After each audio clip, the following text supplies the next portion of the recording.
네, 주말에 강적들의 오세훈 시장이 출연했는데 대선 출마를 공식화하는 발언을 했다고 봐도 과언이 아니더라고요. 네, 어쨌든 오늘 백골할매님도 이 질문을 사전에 좀 해달라고 이제 연락을 주셨거든요. 말씀을 주셨는데 뭐 했던 말씀을 조금 요약을 해보면 우리 당은 영남에서 TK와 PK에서 좀 전략적인 선택을 하기 시작했다. 그게 이준석 당대표 선출 때 그랬다.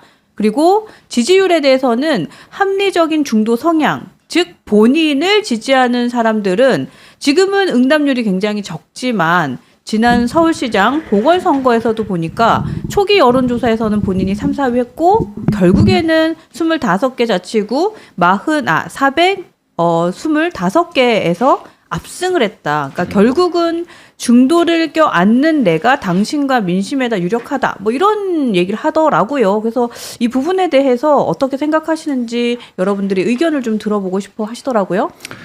오세훈 시장의 저 말씀은 틀린 말이 없어요.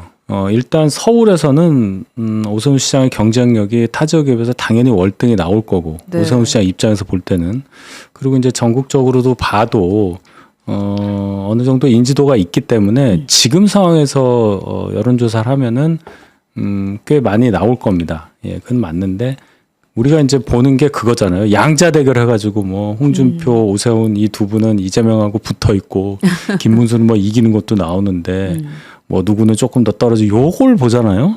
이건 아무 의미가 없어요. 이거는 후보가 됐을 때를 얘기하는 것이고 지금 상황에서 그 조사가 어떠한 분포를 가진 샘플링이 표본 추출이 어떻게 됐느냐를 보고 이제 얘기해야 되니까 다만 이제 전국적으로 저는 딱 한 지표만 본단 말입니다. 다른 거 안 봐요.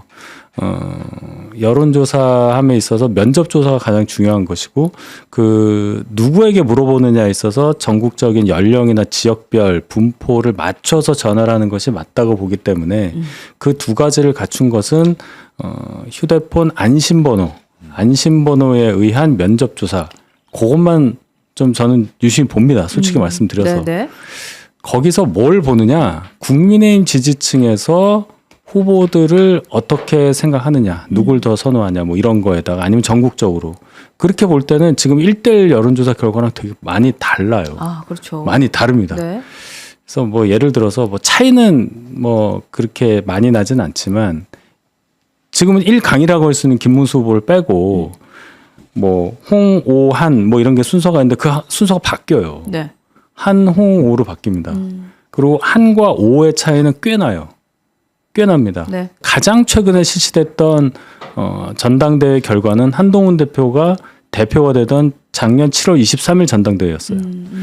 그러면 그때와 지금이 당원 구성이 그렇게 많이 바뀌었냐 안 바뀌었냐 이걸 생각하시면 될 거 별로 안 바뀌었겠죠. 네. 그때 선택은 그럼 전략적 선택이 아니었느냐.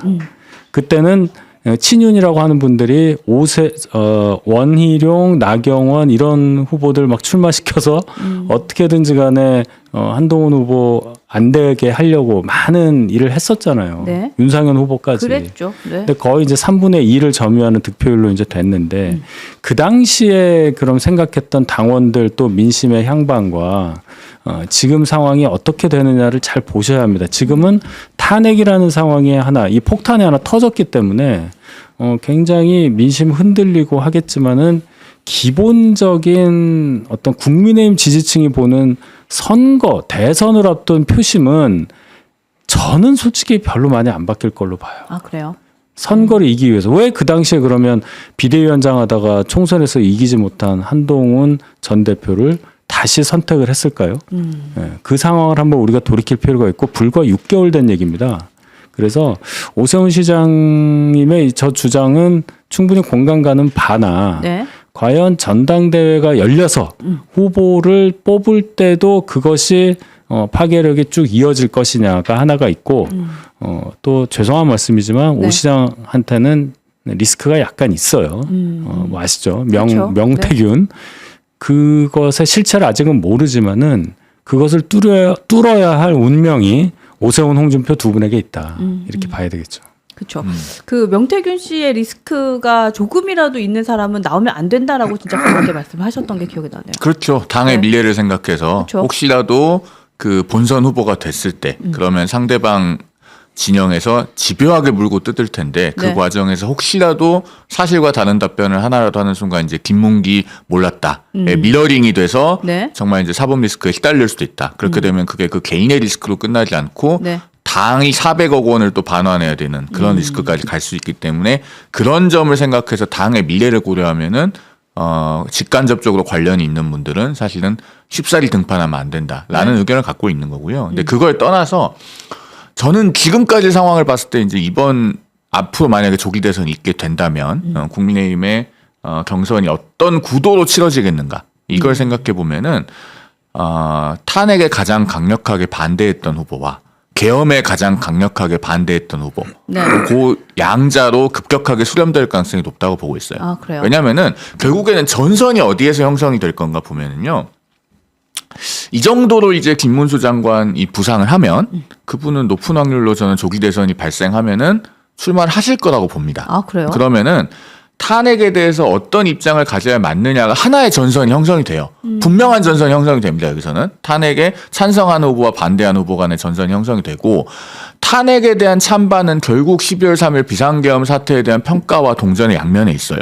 그러면 그 당시에 그 유력 주자들이 어떤 언행을 보였는지는 이미 국민들이 다 실시간으로 봤고 그게 다 기록으로 남아 있어요. 그리고 각자가 한참 시간이 지난 뒤에 말로 하는 건 의미가 없고 그 당시의 언행들이 국민들 뇌리에 다 남아 있습니다. 립서비스로 해결되는 문제는 아니거든요. 네. 그러면은 탄핵에 가장 선명하게 반대한 후보 사실 김문수 장관이겠죠. 그다음에 계엄에 가장 선명하게 반대한 후보 아마 한동훈 전 대표가 맞다고 보여지고 다른 후보들이 더 선명하게 반대했던 것 같지는 않습니다. 기억이 나지 제 않아요. 기억에. 그래서 결국에는 이 둘로 급격하게 수렴할 가능성이 있다. 왜냐하면 다른 후보들은 여기서 이런저런 말을 얹어도 그만큼 명확하게 전선을 긋기가 어려워요.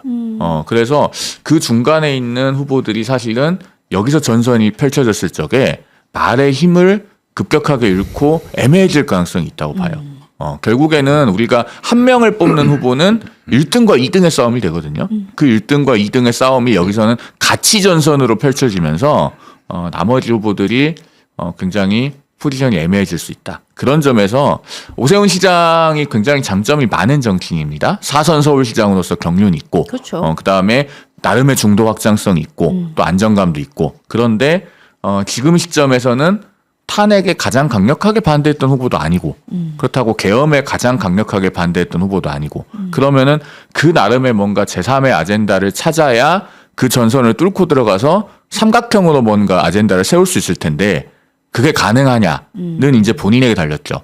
개헌을 들고 나오셨는데 개헌이 만약에 조기 대선이 열렸을 때 탄핵에 대해서 우리 당이 반대했던 것이 맞느냐 찬성하는 것이 맞느냐 12월 3일 비상계엄에 대해서 어떻게 재단하고 넘어갈 것이냐 보다 더 강력한 아젠다가 될 수 있을지는 저는 잘 모르겠어요. 그럼 제가 이 질문 한번 이어서 드려볼게요. 그러니까 어쨌든 당내에서 경선이 치러지면 그 경선 룰이 어떻게 되느냐에 따라서 각 후보들에게 유불리가 달라질 것 같은데 뭐 지금은 민심과 당심이 5대5 라면 이게 지금 자 그러면 5대5의 상황에서 만약 한동훈 대표는 혹은 김문수 장관은 혹은 오세훈 시장은 어떻게 분리할까요? 유리할까요? 거기까지 더 깊이 들어가는 게 저는 별로 바람직하지 않다고 봐요. 그래요? 왜냐하면 제가 방송에서도 홍준표 시장에 대해서 노상했던 얘기가 있거든요. 홍 시장이 사실은 여권의 잠재적인 대권 주자 중에 가장 먼저 대선 출마 가능성을 시사하신 분입니다. 그렇죠. 지금도 아직까지 공식적으로 말한 적은 없지만 네. 그런데 이분이 가장 먼저 시사하면서 우리 당의 전통적인 지지층이 보기에는 상당히 그 심정적으로 수용할 수 없는 내용들을 보였어요. 예를 들면은 뭐 그 며칠 되지도 않았는데 내가 이제 서울로 또 이사를 갈 것 같다. 뭐 사실상 대선 출마를 시사한 건 아니겠습니까? 그다음에 트럼프 대통령 취임식에 가면서 내가 대구 광역시장 자격으로 가는 것 같냐. 뭐 이런 얘기들을 했는데 네. 이거는 우리 당의 코어 지지층뿐만 아니라 좀 더 중도적인 분들이 봐도 그 태도 면에서 대단히 수용하기 어려운 거예요.